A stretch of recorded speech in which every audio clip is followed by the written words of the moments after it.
학시 제자 여러분 반갑습니다. 역사 시험에 나오는 내용은 윤쌤 강의에 다 있다. 역시나 윤쌤 시험 특강, 저는 미라클 사회 역사 윤쌤입니다. 자, 오늘 드디어 고려 마무리하는 시간 4-4단원 고려 문화의 발달 공부하실 시간입니다. 자, 1단원부터 3단원까지는 쭉 우리가 정치적인 역사 부분 이어서 오는 흐름을 정리했다면 오늘 이 시간에는 고려의 문화라 그래서 여러분들 통일신라하고 삼국시대 할 때도 해봤겠지만 암기를 해야 되는 여러 가지 문화재라든지 그런 것들이 많이 나와요. 우리 친구들 공부하는데 조금 더 시간 투자해야 되는 단원이니까 오늘 강의 열심히 들으시고 복습도 꼼꼼하게 하시기 바랍니다. 선생님이 최대한 시험에 잘 나오는 내용들 위주로 포인트 딱딱 찍어서 공부하기 쉽게 알려드리도록 할게요. 자, 교환 반드시 준비하셔야 돼요. 오늘은 특히 여러분들 뭐 문화재 같은 거 사진 자료도 좀 실어놨으니까 그런 것들 보기 위해서라도 교환은 반드시 준비하셔야 됩니다. 자, 출발하겠습니다. 일단 종류를 보면요. 1번 종교와 학문의 발달, 2번 고려 예술 발달, 3번 인쇄술의 발달과 역사서의 편찬 이렇게 나눠져 있어요. 자, 1번 종교와 학문의 발달로 들어가서 고려시대에 발달했던 유학, 유교를 말하는 거지. 그 다음에 불교, 그 다음에 도교와 풍수지리설 먼저 첫 번째로 쭉 정리하도록 하겠습니다. 자, 그 중에 첫 번째 유학의 발달부터 갈게요. 유학은 얘들아 계속 헷갈리는 친구들 많은데 유교 말하는 거야. 왜 우리가 유교를 유학이라고 많이 표현을 하냐면 유교 그러면 되게 종교적인 느낌이 강하잖아. 근데 고려의 역사에서 유교라고 하는 것은 종교적인 성격보다는 뭐예요? 통치 이념. 정치 이념으로서 중시됐었죠. 즉 학문적인 성격이 강하기 때문에 우리가 유교라고 해도 틀린 말은 아니지만 유학이라는 말을 많이 쓰는 거야. 알겠지?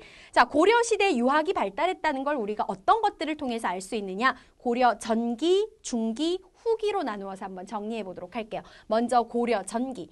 고려 전기의 유학이 발달했었다라는 건 일단 광종 때 있었던 이것을 통해서 알 수 있습니다.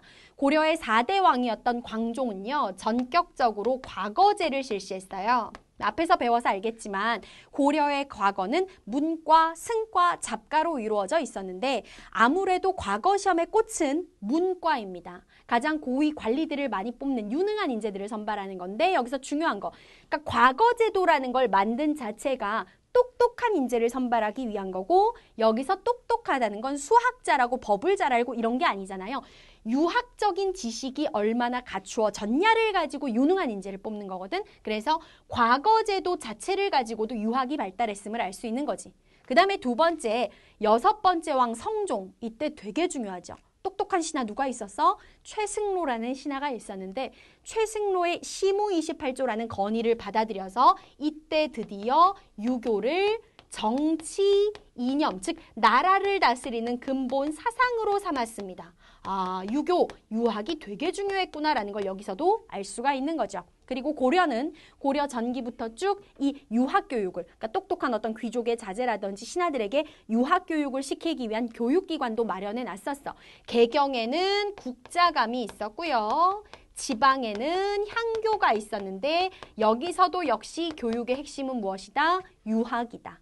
고려 전기 이런 것들, 아, 유학이 발달했었구나 라는 거 알려주고 그 다음에 고려 중기로 넘어가 보도록 할게. 고려 중기에는 조금 이제 재밌는 얘기가 나와요. 이게 뭐냐면 자, 일단 요거부터 알고 들어가야 돼. 요 부분의 내용을 이해하기 위해서는 얘들아 관학이 무엇이고 사학이 무엇인지를 알아야 되는데 관학은 뭐냐면 나라에서 직접 교육기관을 만들어서 유학교육을 시키는 게 관학이고요. 사학은 국가랑 상관없이 사립, 지금으로 비교하면 되게 쉬울 거야. 나라에서 만든 학교는 관학에 해당이 되고 그 다음에 여러분들 학교 끝나면 학원 가서 공부 많이 하자. 학원은 국가랑 상관없잖아. 학원이 사학이라고 생각하면 돼. 고려 중기에 최충이라는 굉장히 똑똑한 귀족이 있었어요. 중앙의 관직에서 일하다가 이제 관직에서 물러나가지고 학생들을 대상으로 유학교육을 실시하는 교육기관을 개인적으로 하나 만들게 됩니다. 그가 만들었던 교육기관의 이름이 구제학당이었어. 구제라는 건 뭐냐면 과거 시험에 필요한 9가지의 경전과 과목에 대해서 가르치는 학원이다. 이렇게 생각하면 돼. 구제학당을 만들었는데 이제 구제학당의 다른 이름 문헌공도라고도 얘기를 해요. 근데 최충이 구제학당을 만들었는데 이게 학생들 사이 입소문이 쫙 퍼진 거야. 진짜 잘 가르치고 쪽집 깨고 구제학당에서 공부한 애들이 과거에 나가서 막 1등하고 2등하고 합격을 그렇게 많이 하는 거예요. 그러면서 막 난리가 나서 학생들이 구제학당으로 몰려들었고 최충이 구제학 등을 해가지고 이제 돈 벌고 유명해지기 시작하니까 다른 관직에서 물러난 나름 똑똑한 예전 관리들이 구제학당과 같은 학원을 개경에다가 막 차리기 시작합니다. 그래서 한창 잘 나갈 때 개경, 수도에 이러한 사학이 몇 개나 만들어지냐면 12개가 만들어지는데 구제학당을 비롯해서 12개의 사학을 우리가 무엇이라고 얘기하느냐? 책에 보면 나오죠. 사학 12도라고 얘기해요. 이 사학 12도가 융성을 하니까 문제가 발생했어. 뭐가 위축되는 거야? 관악이 위축되는 거야. 얘들아, 학원이 너무 잘 가르쳐가지고 학원 가서 공부 다 할 수 있으면 그 다음에 생기는 문제가 뭐야? 애들이 학교 가서 공부를 안 하고 엎어져서 자꾸 자잖아요. 그러니까 그런 상황이라고 생각하면 돼. 국자감, 관악인데 인기 없어지고요. 향교 인기 없어지고요. 관악이 위축되기 시작합니다. 자, 그러자 국가에서는 나름대로 야, 이거 큰일 났다. 관악이 사학에 밀려서는 되겠느냐 하면서 관악을 다시 진흥, 살리기 위한 노력들이 이루어지는데 대표적인 게 뭐가 있느냐? 국자감에다가 전문 강좌 7개를 설치합니다. 그걸 칠제라고 얘기해요. 유능한 사람들을 초빙해서 칠제라고 하는 과목을 만들었고 그 다음에 국자감에서 공부해가지고 과거 시험에 우수한 성적으로 합격한 이들 같은 경우에는 엄청나게 이제 돈이라든지 포상을 많이 장학금을 지불해줘. 그걸 양현고라고 해요. 장학재단입니다. 칠제와 양현고는 뭐다? 관학을 발전시키기 위한 고려 중기의 노력이었구나. 이해되시죠? 자, 고려 중기의 이런 모습. 어쨌든 여기서도 우리가 유학이 발달했음을 알 수가 있는 거고 그 다음에 고려 후기로 와가지고는 그러면 유학이 어떤 식으로 발달을 하게 되느냐? 고려 말기. 때는 바야흐로 원나라의 간섭을 받던 시기예요. 원나라의 간섭을 받던 고려 말기에 원나라를 통해서 유학의 한 장르인 성리학이 고려에 들어오게 됩니다. 이 성리학이라는 학문은 유학의 한 종류인데 유학에서도 좀 인간의 본성이나 우주의 원리 이런 철학적인 것들을 연구하는 유학의 일종이다 생각하면 돼.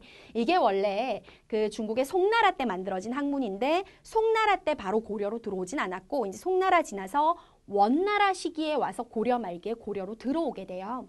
성리학이라는 학문을 고려에 처음 들여왔던 학자는 바로 누구냐? 고려의 학자였던 안향이라는 사람이었어. 자, 이때 이제 성리학이 들어왔는데 충선왕 때 가가지고 보니까 이 성리학이라는 학문이 되게 괜찮은 학문인 거야. 그래서 우리 고려에서도 성리학이 자리를 잡게 좀 더 제대로 성리학을 공부시켜서 와야 되겠다 해가지고요. 이 충선왕이 어디다가 원나라야 고려가 아니라 원나라의 수도에다가 원나라의 성리학 학자들이랑 고려의 성리학 학자들이랑 교류를 시키면서 더욱더 성리학을 제대로 배울 수 있는 만권당이라고 하는 학문 연구기관을 설치를 합니다. 만권당을 설립을 해서 이제 똑똑한 학자들을 막 보내요. 성리학 공부해 오라고. 그래서 이제 갔던 대표적인 인물이 이재현 같은 인물이 있는데 이 이재현이 만권당에 가서 원나라 학자들과 교류를 하면서 고려로 돌아와서 성리학을 더 발전시키게 됩니다.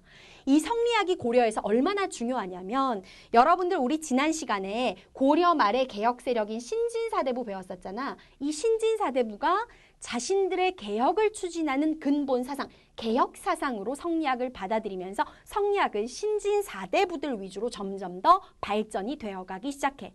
어쨌든 성리학도 유학의 일종입니다. 그래서 지금까지 고려 전기, 중기, 후기에 걸쳐서 유학이 얼마나 발달했는지를 정리를 했어요.